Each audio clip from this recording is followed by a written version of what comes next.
Hey, SAS listeners, welcome back to Sexual Assault Survivor Stories, the SAS podcast. Coming to you from the Long Valley Studio in Washington, Utah. I'm your host, Dave Markel, and this is episode 196. One of the biggest misconceptions about child sexual abuse is the belief that children always know that they're being abused. Many don't. Children trust the adults in their lives to teach them what's right, what's safe, and who they can trust.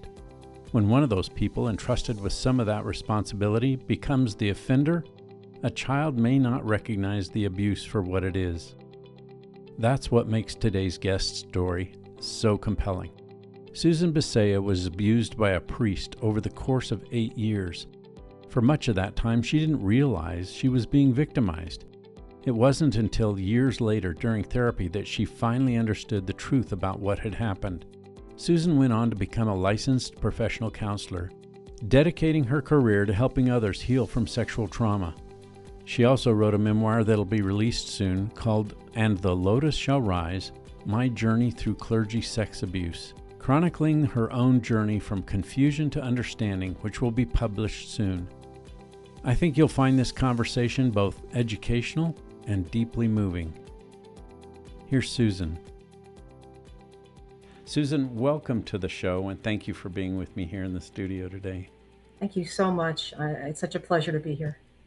Susan, if you could give me some background on who you are, what you do, and we'll get into the harder stuff in a minute, but I think I'd like my audience to know a little bit about you, if that's okay.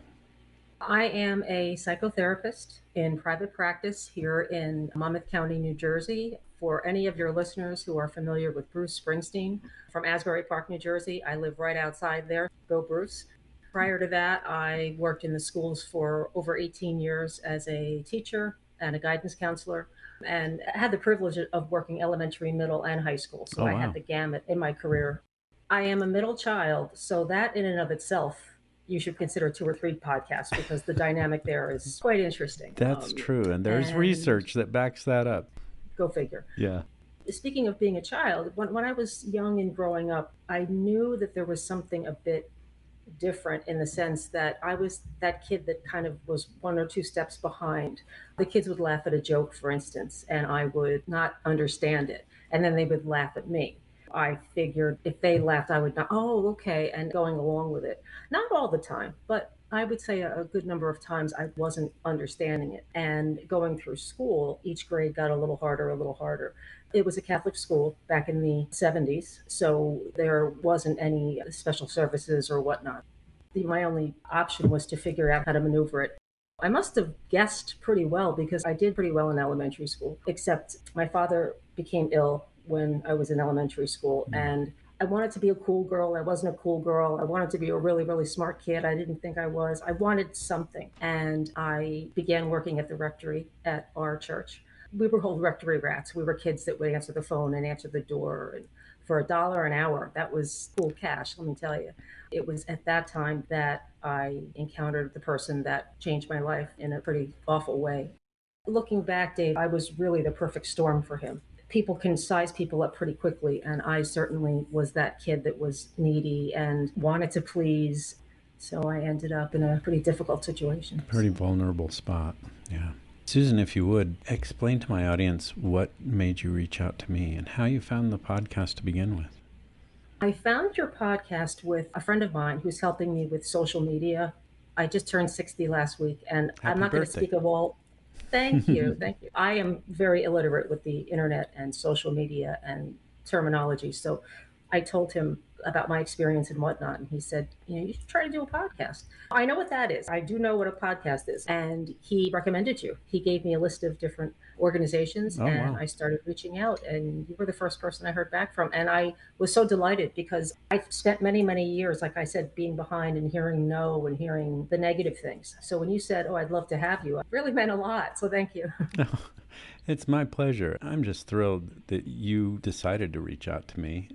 But I think in your case, having already written a book, you also know that sharing this information and talking about it and normalizing this conversation is a great way to help others on their healing journey. I think the word normalize is perfect. Unfortunately, far too many people don't understand the layers that we have gone through and the layers that we continue to go through as survivors. I just had a conversation today with a good friend of mine, and I told her about some things. And she said, I have to say, Susan, how come you didn't know it was wrong? And we'll get into that later on in the Yeah. podcast. Mm-hmm. And these are the pieces of it that are very infuriating to survivors because it's certainly not something we wanted or we chose. We're indoctrinated into this way of living that we think is somewhat normal. When people ask me questions, I'm pretty open because that's the only way to open doors. I think that's really true. I think before we go any further, I do want to take just a minute to express to you my sincere sorrow and empathy for your experience of rape and sexual assault at the hands of someone that should have been there to protect you and offer you love and guidance and protection from this very thing.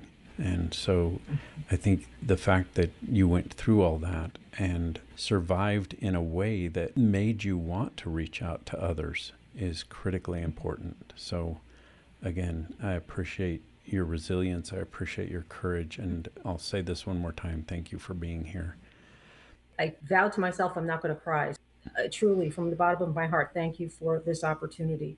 There's a phrase I use, out of this only good will come. Here we are. I think that's true. I know it's true in my life. I have a pretty deep spiritual beliefs, and I think the spiritual aspect of our lives, whatever it is, I'm not talking about a certain type of religion or a denomination or anything like that. I'm talking about the spirituality of our natures and the fact that being aware of that and understanding that good can come out of something bad is a critically important aspect of living our lives in a productive way. You've hit on it. Absolutely. I've had many, many, many clients that have felt defeated and like their life wasn't going to change. I had one in particular, I don't know what happened that day. She was so, so down and said, I'm too broken. And I was still sitting with what happened to me. You know what it is, Dave? It's a language that we understand. When people have been abused, especially with institutional abuse, it is a very particular form of abuse, especially with clergy abuse. We are talking the same language, and it's so refreshing and it's so validating. I have a dear friend who gave me permission to use her name. Her name is Tony Latario. She was abused by a priest. We met through the grapevine of the social media. I had given a newspaper interview back about 8 or 9 years ago here in New Jersey. And she read it and she contacted me and she shared her story with me. As fate would have it, she retired from a police force here as a detective for sexual assault cases. Mm. She, for many, many years, would interview people. And I said to her once, I said, how? I said, having gone through what you went through, she said, well, how do you do it? I said, okay, Yeah, that's yeah, fair, yeah. right? Fair question. So, yeah, But yeah, yeah. that's my background too. Is law enforcement, a detective that handled family crimes and rape and sexual Yep. assault, both adult and child sex assault, was part of that. Yes. I think it's critically important, but you're right that there is a level of resilience that you need as a psychologist, as a therapist. Some people are in coaching doing this same thing. Yeah, it takes a lot. And I think acknowledging to one another that we know each other's language, that we know what we've been through is a huge part of being able to communicate clearly, work the way we're working, and keep talking about this as much as possible. You alluded to what happened a little bit. What are you able to tell us about your rape and sexual assault experiences? As I mentioned, I was that kid that knew I was out of the loop. My brother and my sister are both quite brilliant in their respective fields, and they were always popular in school. That was my interpretation of it. I felt like that kid who was on the side. As I got older, I started to realize more and more this is getting harder and harder. How am I going to get around this? I learned how to be clever.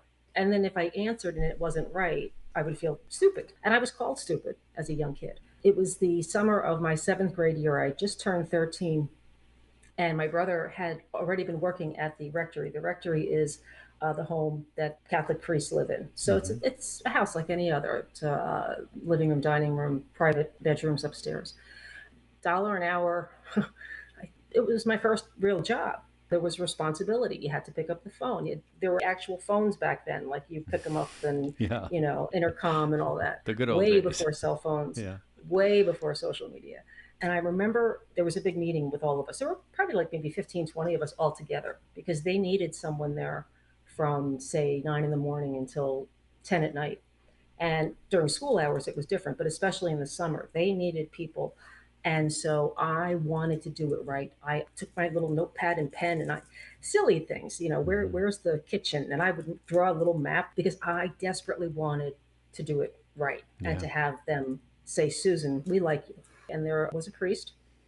I am able to name him, which I'm very happy with. His name was Father Mark Dolak. I say was, he is still alive, except his father title has been finally removed. And I'll get into that if that's okay in a little bit. Yeah, that would be He great. was young, he was charismatic, he was a big boy. He'd act really silly sometimes. He would come and sit with us in the room that we would be working in. We thought he was cool because here's this young guy who he wants to spend time with. I was over the moon. He likes me, he likes me. My father became ill pretty quickly. He was coughing a lot. We didn't really know until he went to the doctor. And all of a sudden, that led into the hospital, special tests and whatnot. And it turned out that he was diagnosed with congestive heart failure, Mm. which in 1980, it was bad. The only options were medication or pretty much a heart transplant. And so our lives turned upside down. And again, this is before cell phones and whatnot. I'd come home to a note that says, get to the hospital immediately. And it turned into my dad needing the most attention. I just felt like I have to be there for dad. I remember, and my mother, she said, this is family business. She said, I don't want anybody knowing about this. Let's keep it to ourselves. That was hard because I felt like it was getting heavier. And finally, one day at the rectory, Father Mark walked by and I was crying and he said, are you okay? I said no, and I ended up telling him. I said it's safe because he's a priest, Yeah. and he held my hands and he said let's pray, which we did. From that point on, his visits became more frequent and he got more physical. And by that I mean he would put his hand on my leg, or he would sit next to me and be touching my shoulder. Again, I'm like, this is so cool. I'm one of those. It was almost like in a gang, and I'm like, hey, this is the guy who's leading it, and here I am. And he would say things like, I'm so glad I'm getting to know you because you're so special. That word was Mm. used over and over and over again. I'm here for you anytime. Please share anything with me. He was a very hot and cold man. One minute we'd be, joking around and he'd be talking, and literally maybe 5 minutes later, he would just get up and storm out. Maybe he was bipolar at the time. I don't know. He certainly believed he was a narcissist. So that was hard to maneuver as a child because I would sit there going, "Oh, did I say something wrong? I don't think I did. I'm not sure." And then maybe a couple days later, he's Mr. Happy. And so it progressed to where he would say, let me give you a hug because I'm sure you're upset about your father. And he would. And then the hugs became longer and the hugs became longer. And that transitioned into pulling me into dark rooms. He took a lot of risks. So he would Mm. pull me somewhere where there were people right there. He loved the thrill of it, Mm. which I didn't realize at the time. I learned through therapy. That was his fuel. The physical piece became more intimate with his hands. First, they were on top of my clothes, then they were under my clothes. It progressed to other things. He had no problem laying on top of me, and to his gratification. I mean, it was never about me, it was about whatever he needed or wanted. And then, as quickly as that ended, he'd jump up and leave the room. My eighth grade class trip was interesting because every year the eighth grade would go somewhere. And for us, it was the Poconos in Pennsylvania. My parents were working so hard, and I wanted this cute little tennis outfit that some of the girls had. And we didn't have a ton of money, and I just wanted to be the cool girl so much. And my mother, God rest her, she got it, and I had this cute little outfit. And he was a chaperone on that trip. So the abuse started several months before I graduated. So you're talking somewhere before Christmas of 1979. When we got to the Poconos, we're kids. We ran off the bus, and he pulled me aside and said, we're spending special time today. We all shared rooms to shower and whatnot because it was a full day of activities and then a dance, and then we came home. So the chaperones shared a room, and he had a private room.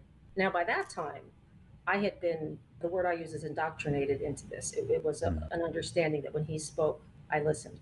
And I didn't even think to say no. And that's the piece that I'm hoping with your podcasts and talking about it, people will become more understanding of. And I remember being in my cute little tennis outfit and feeling like I'm okay, this is good, and looking at my Timex watch, and because I remember I didn't want to be late, I went to his room, and liquor was always involved. I drank straight bourbon when I was 13. That was what it was. Long hugs. By the time I got to his room, I remember he smelled like alcohol. My dad was a Scotch drinker, and I enjoy single malt myself. I know what it smells like, and so he was already tipsy. That led into him laying me down on the bed and penetration, him masturbating on top of me. And it was so surreal. And then all of a sudden, he jumped up and the belt buckle, and he said, "Okay, we have to come on, let's go." I remember he snapped his fingers, and I'm like, "What? What just happened?" I thought I did something wrong. And so I got myself together and I left. And I remember walking back to my room, and I was drunk, and I was expected to be at this dance at night. And I remember getting to the dance, and he didn't even look at me. He was there, and he had put on his black suit and his white collar. And it was such a strange experience because I didn't understand. I didn't understand what was going on sexually. We've done all this. It was so North Pole, South Pole. One thing he was masterful at as time went on was if he asked me to do something, it had to be perfect, because if it wasn't, he would snap. He would go crazy. He pulled me in his office and he said, "You have to hang on. I'm on hold with somebody." I don't remember. "Don't hang up, don't hang up." And I had this speech all ready when the person picked up the other end of the phone. I'm calling for Father Mark Dolak, blah, blah, blah. Well, evidently, this person didn't care who I was calling. So, anyway, the person hung up, and he went ballistic. I mean, I can't believe that was stupid. Why did you do that? I said, I didn't, I did what you told, thinking that was going to be a pretty cool way of approaching it. And he went nuts, and he didn't talk to me for days after that. And that was his pattern. He would find something to find fault with, and then literally ignore me. He'd walk past me in the hallway. I'd say hello to him. He would ignore me. So talk about mind games. This sexual activity is going on, and then I'm thinking, I don't recall him ever saying he was sorry. I don't think he felt that way. As time went on, we had more and more encounters. One therapist said to me he was prostituting me out, because what happened was he started to say, "I know this really cool guy I want you to meet." Random guy. We were at a party. Everything was a party. Everything was drink. And I would meet a guy, and he would say, "I want you to go with him." And he would give me this big wink. And I was just, "Oh, okay." So there was a period in this when I was dangerously going with these random guys to do whatever because he told me to. And I thought it pleased him. And I would come back, and he would just give me that, and I thought that was quasi normal. I mean, I really didn't have much to compare it to. I'm watching my friends date, I'm watching my friends be with boys, and I still was, I didn't realize it was abuse. That might sound crazy to some of your listeners. It wasn't until many years later that I was able to recognize it. My first therapist I ever went to, I was telling her this just matter of fact, and she almost dropped her book. She said, "Susan," she said, how do you feel about having been molested?" And I looked at her like, I got up to walk out. I said, "You're crazy. This is crazy, blah, blah, blah." She said, "Okay." And then as time went on, she started to unravel this for me and explain what happened and why it was so wrong. What he did many times was say things like, "God wants this. You're so special. You're more special to God the more we're together. This is a sacred bond that you and I have. God, he prefers you more than others because of this." Well, heck, if I can't please God, then, and I really believe that. So it lasted for 8 years. And my dad was getting sicker and sicker.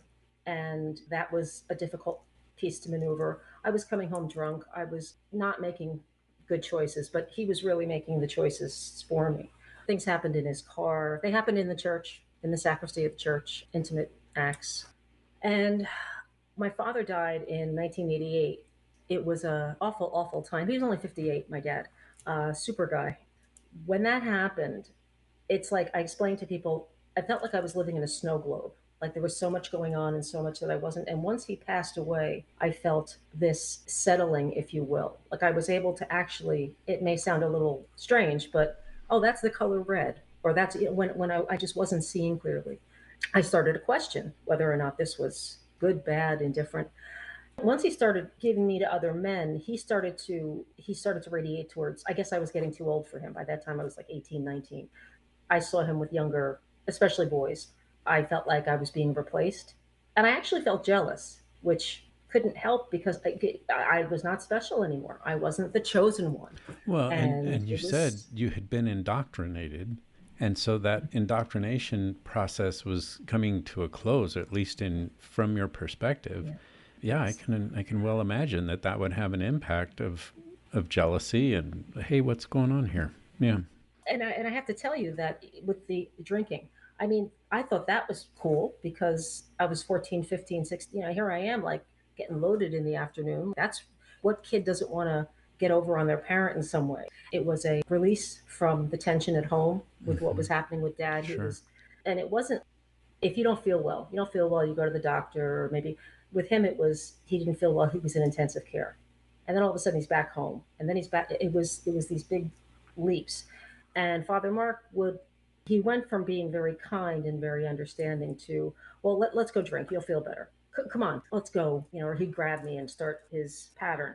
He used my father's illness, I feel, to continue what he was doing. Hmm. So the tipping point came when he was having a party, because he usually did. And he had been transferred, by the way, several times. So that's a pattern in the Catholic Church. Might be something we can look at some point. And he became a pastor, and with that, gave him a lot more latitude, a lot more privileges. With He ran the show, and I was at his. We were in his private residence, and there were these two boys there. And if I had guessed, I would say 16, 14, or 15, 13, something like that. Hmm. And this is an adult party. I mean, by this time, my dad had died. I was 20, 20, 21. And it's just odd that, but but it wasn't, because I'm like, well, it's like that was me, like several years ago. So the boys were, he was sitting in this big grand, we called it the Queen Anne chair. And the boys were sitting next to him, and he was, stroking their hair. And it, I looked at it so much with disdain, like, oh my God, like this is my life. I'm watching this movie of my life now. And we were all drinking, and one of the boys got sick because he was, drunk, and he's throwing up in the bathroom. So I looked at the other boy. I said, hey, I'm Susan, blah blah blah. Oh, nice to meet you. I said, so what are you doing here? How do you know Father Mark? And he was all smiles. He said, oh, we go to this church, and Father Mark is taking care of us this weekend because his parents were out of town. I said, what do you mean? And he said, well, we're staying here at the rectory. And my blood went cold. I mean, I thought, oh my God, oh my God. So I got up and I abruptly left. And as I was leaving, the one boy that had gotten sick, he was passed out on Father Mark's bed. And that was the last time uh, I went to any gathering that he had. And I really started to open myself up to, I wasn't very close, but I was at least open to thinking this was not as special or as normal as he had made it seem to be, like that God wanted this.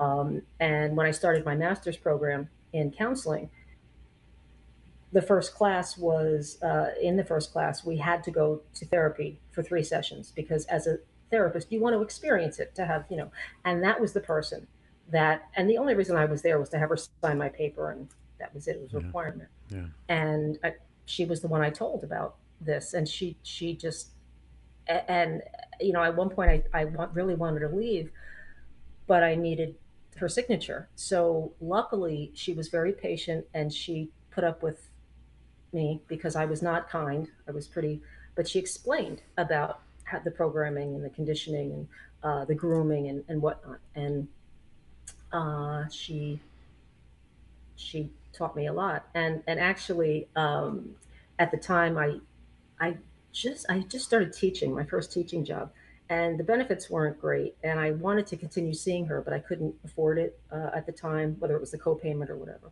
Hmm. And she was very gracious. She said, "I will." She gave me quite a discount. Let me put it that way. So I was able to continue with her for a time. Yeah. to continue the work of getting uh, getting a foundation as to this being abuse. Yeah. And that was at such a late point in the experience of being abused, Hmm. um, that this realization came into your cognizant view of what was going on. Hmm. You must have, though, had some sort of impact from what he was doing to you.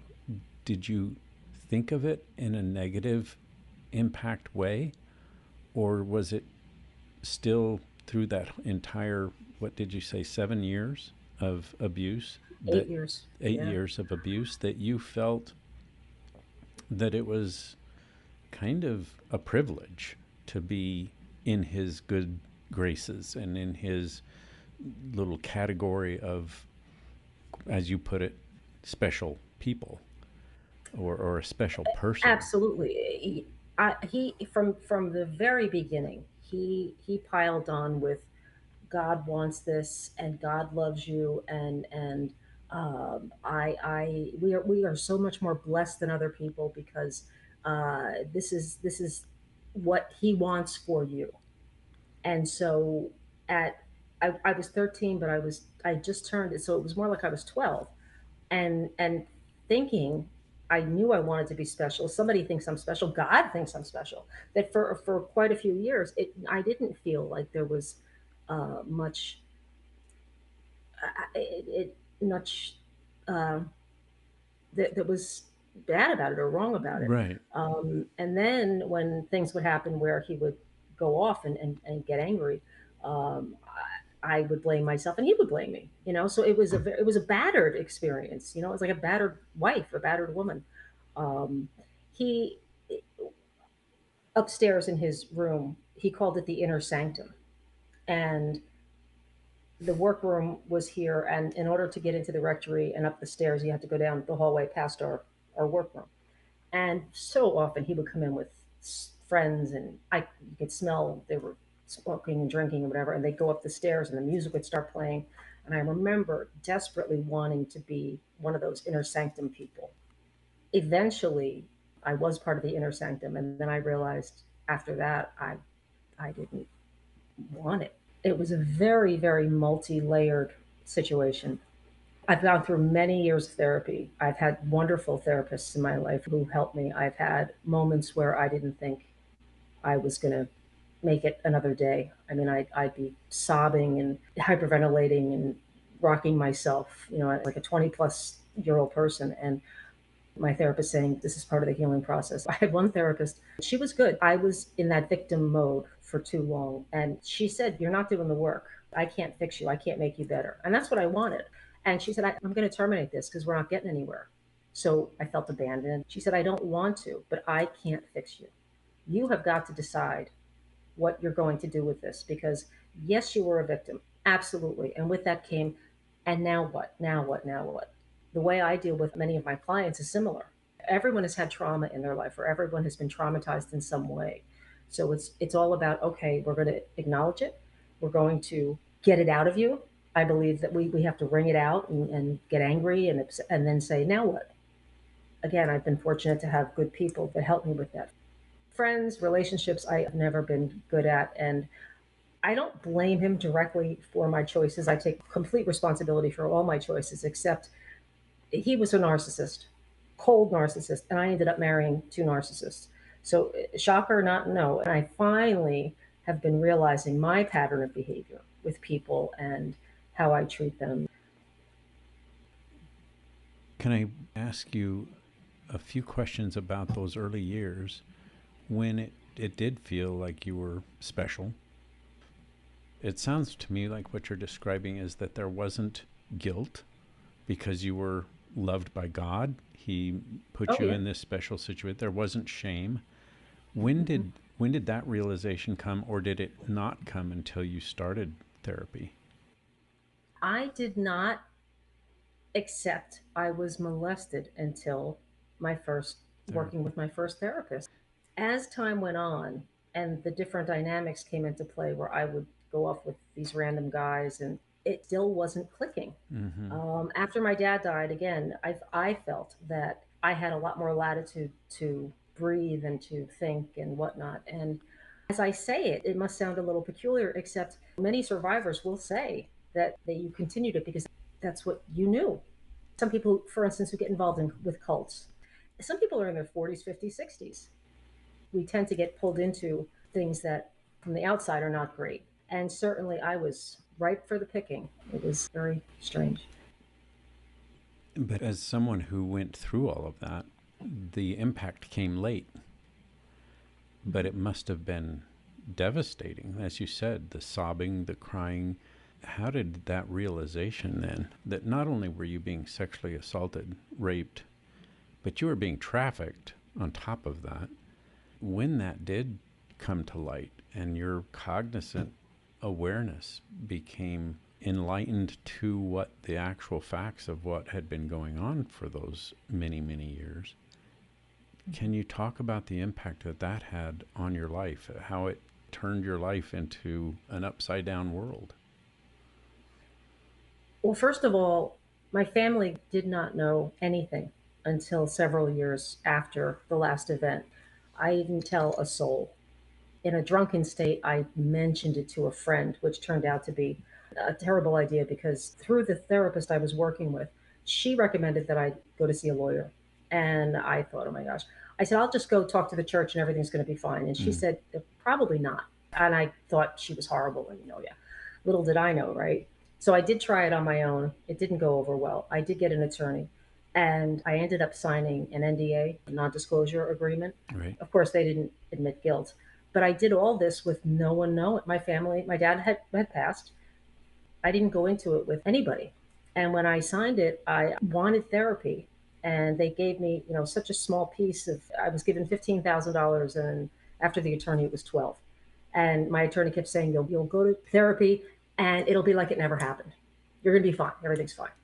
Wow. I believed him. Yeah. Well, what happened was it wasn't fine. And I was drinking and I was reckless and I was Sure. putting myself in still tough situations. Mm-hmm. And, a couple times my mother said, what is going on? And I, thinking about telling her, I kept thinking, there's no way. There's no way. Until I twice got so drunk and tried to commit suicide by ramming my car into the parkway divider.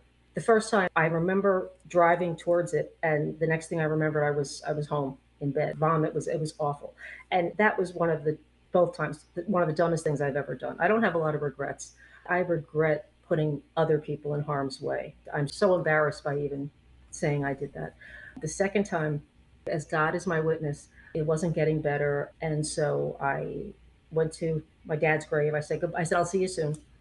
I was drinking at the grave, and I'm driving down the parkway, and all of a sudden, I literally felt like as if somebody put their hands on my shoulders and turned me Mm-hmm.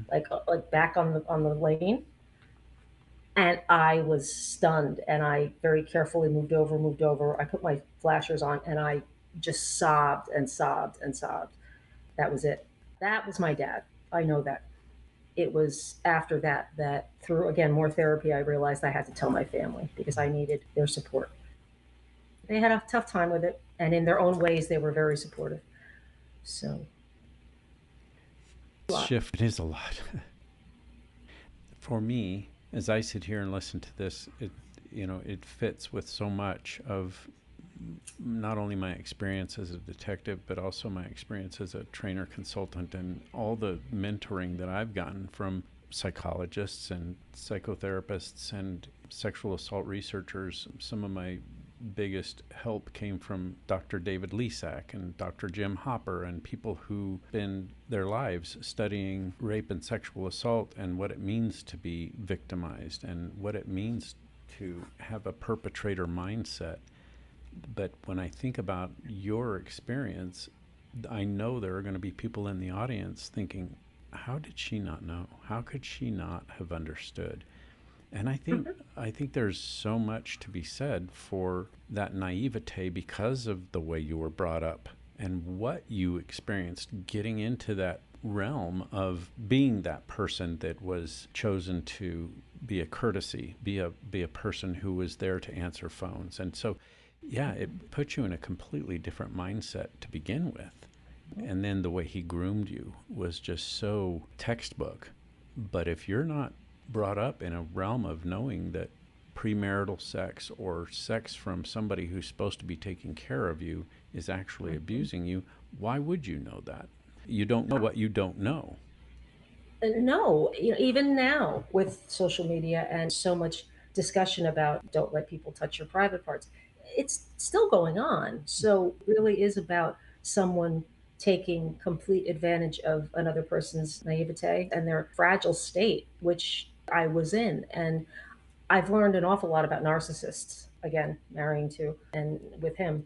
And they are very, very keen at picking out vulnerable people. Yeah, and that And vulnerability is like a huge signal to them. We yes, don't oh, we yeah. don't recognize it, but that's what their radar is searching for, is that vulnerability. 100%. And not telling anybody. You can't say a word Hmm. because if you do, we have to stop this and you're not special anymore. Hmm. So that was the The last thing the I secrecy, wanted. yeah, that level Correct. of And, again, the drinking. And I was with a couple of the other rectory rats. He took us to bars when we were 14 and 15, sitting at the bar. And the one time he ordered all different drinks, I remember. He said, "What do you want?" We said, "I don't know." Again, it was relatively normal Mhm. until it wasn't. And Right. then it was, And society didn't perk up their ears to things like minors sitting at a bar. Nobody reported mhm, that. Nobody called into no, no. alcohol commission and said, "Hey, this bar is serving minors." It was a different Well, world. and here's the thing too about the church is that whether it was in the church or in the rectory, there were constantly people in and out, and there were constantly people seeing that he was walking young people up to his room and whatnot. And the bystander piece to me is pretty vile because one thing he did, and this is very important, I think, for your listeners, is in the Catholic Church there's something called the sanctity of confession, Hmm. and anytime you go talk to a Catholic priest, even just to talk to them, or you go there for confession, they do not repeat anything. The confidentiality aspect of it is And critical. mhm, not only did he load on, "You're so special and God wants this," he was very, very matter of fact one day. This is way early on. He was making a sandwich in the kitchen and he said, this relationship, this piece of us, he said, if you ever have any questions about it, you can go to confession. Like you can talk to another priest because I'm telling you it's fine. He said, I go to someone because every priest has their own confessor. Talk about another layer for him, Hmm. right? Hmm. God wants it. I'm special. And now you're telling me if I go to somebody else and somebody else. And he told me he would tell his confessor about me. And he said, well, he said, okay, let's pray and then have a nice day. And he'd tell him again and again and again and again. How on earth? I will never understand how anybody with any human moral compass, especially other priests, but this seal of confession has been so sacred that unfortunately our society has let it go on for way, way, way too long. Now in the United States, some states have adopted where priests are now mandated reporters, but not New Jersey, not Wow. where I live. Nothing was repeated, even though it was out there Hmm. about me. I want to change gears for just a minute. You got to the point with your therapy, with your experience, with your education, where you made a decision to start writing. And you've written a book. Can we I talk did. about your book and how that decision came about and what made you want to do that? Sure. First of all, I gave it a first shot about 10 years ago. I tried Amazon self publishing and I wrote it myself. It was not a quality piece of work. It just wasn't, and it wasn't selling, and it just wasn't the time. Throughout that time, I tried to get an agent and tried to get a publishing company, and nobody wanted it. And in the book, I joke around and say, there are only so many times you can hear somebody say you suck. So last year, as fate would have it, a friend of mine said, "Yeah, I'm gonna be working at this new publishing company." I said, "Did you say publishing company?" And he told me, and he said, "What? Why?" I said, "Well, as a matter of fact, I had the old book, and I sent it to them, and they said, yeah, we want to work with you, and they have. It's still in process. I named it "And the Lotus Shall Rise: My Journey Through Clergy Sex Abuse." The lotus flower to me is picture perfect of my life, where I felt like I was under the darkness in the murky water. Nobody was paying attention, listening, helping. And then I was able to blossom. For me to be able to be on this program with you and talk the way I'm talking, I'm pretty proud of myself, I have to say. It certainly has been a process. This time in the book, I was able to name him, his actual name, Mhm. and I was able to include church documents that I received over the years. And in no way was that a I'm going to get you kind of a thing. It was simply, I'm responding to the choices that you've made. I'm a choice response person. I'm a big believer in that. If you choose something that is awful and vile, I'm going to respond. And most times people don't like your response. It's like, well, if you don't, then maybe you should have made a different choice. Mhm. So I wanted to be specific in the Right. book, and I wanted to be raw because I want people to see not just the sexual piece of it, the air of we're untouchable. We can keep doing this because nobody's going to find out. I remember when the movie Spotlight, the Boston Globe, I believe it was, they published a series of articles about sex abuse in the Boston Archdiocese. And that was back in early 2000. I can't watch that movie without shaking because it is picture perfect of what I went through. And speaking of that, there are activators, some people call them triggers, things that happen and we see in our lives. You've mentioned even in the end of your book about having run into this man still. What are your coping mechanisms? What are you doing now, knowing all the things you know about therapy and knowing all you know about the neuroscience of the brain and how our brains react to trauma? What do Right. you do to take care of yourself? Wonderful question. We have lived within a 2 mile radius of each other for the past 22 years. When I bought my first house with my first wife, it was in Asbury Park, New Jersey. I had seen him driving around a couple times, and I said, I just have to find out where he's living. And as fate would have it, he was living in Asbury Park.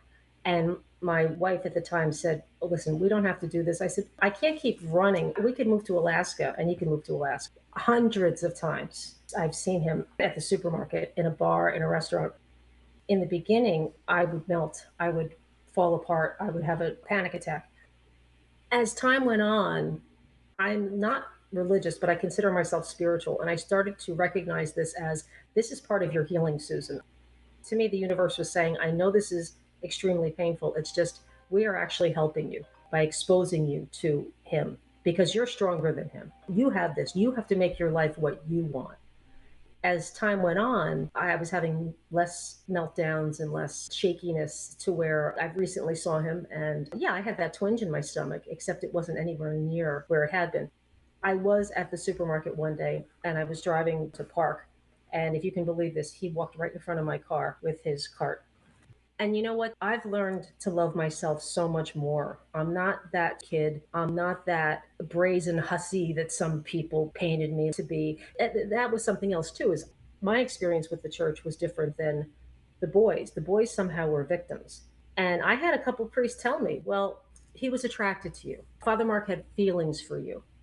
13 years. Do you not see something wrong with that? And you know, the thing about, well, what were you wearing? Yeah, I went through that. And here I am schooling these older men who are monsignors, and because I had several meetings with the church before I said this isn't working, again being traumatized to where, so wait a minute, you're blaming me? It was awful. And so I have very much embraced my beauty and my intelligence. You know, we're all intelligent on different levels. I will never be a rocket scientist or heart surgeon. I found a field I feel good with and that I enjoy. I believe in the law of attraction. I believe in like brings like, but I've really, really adopted it in my life to where, okay, there's purpose. There's something out there that's actually helping me. If I may share a piece with this too, and this just happened this week. It's crazy. In New Jersey, the statute of limitations has always been 2 years, and that's been done intentionally by the church. Almost no victim comes forward until many, many years later, and by the time you come forward, nothing can be done. And I went through that in New Jersey, and Right. it was awful, awful, awful. With my book, my friend Tony, who I mentioned earlier, who was the detective, I said, "Could you read through the book? I know there's still some errors." And she was reading through it. And a couple days ago, she said, can I talk to you?" I said, "Sure." She said, "I read you went to the Poconos for your eighth grade trip." I said, "Yeah." She said, "Well, you he was there." I said, "Yeah." She said, and he told you to meet. I said, "Yeah." She said, "Susan, he took you across state lines." So right now in Pennsylvania, they have recently revamped their statute of limitations to where there is no statute of limitations for assault on a minor. So here I am 45 plus years later. I have been in touch this week with the district attorney's office. They're willing to look at what I have and work with me. Wow. There's a possibility that I could finally have justice where he could be criminally charged. So this just happened, and my head is still spinning with that. And yet again, I've let go of the control so much over the years because it wasn't serving me. Instead of having 4 or 5 drinks, I would have 2 and then just, okay, I get it, whatever. I was just not going about it the right way. It's pretty cool. I've never felt this empowered. I know I'm going to get some backlash for the book. I know some people are going to say, didn't you know? I'm ready. I mentioned to you and your listeners early on about 2 boys that were at this party.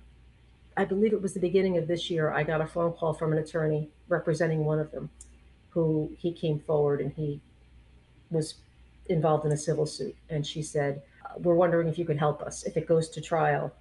And at first, I'm not proud of this, but at first I said, no, look what happened to me. Nobody helped me. And the next day I woke up and said, that's not you, Susan, come on. I was taking out my old frustrations. And I called her right back and said 100%. And I had pictures from that party of them and the dates and whatnot. So he did end up settling. They had a civil settlement. So talk about the circle of life. We can pay it forward in some way. But again, it doesn't happen overnight. It's not magic. People say, how did you do it? I cried on the floor. I banged my steering wheel. I can't even think of how much money in therapy. You do what you need to do to become stronger. Somebody said to me in a snarky way, well, you must be stronger than me. I said, I'm really not. I mean, we all have the capability to do almost anything. And the self-love piece really was a big, my mother, when I told her, she was blaming me. She was angry. And I get that.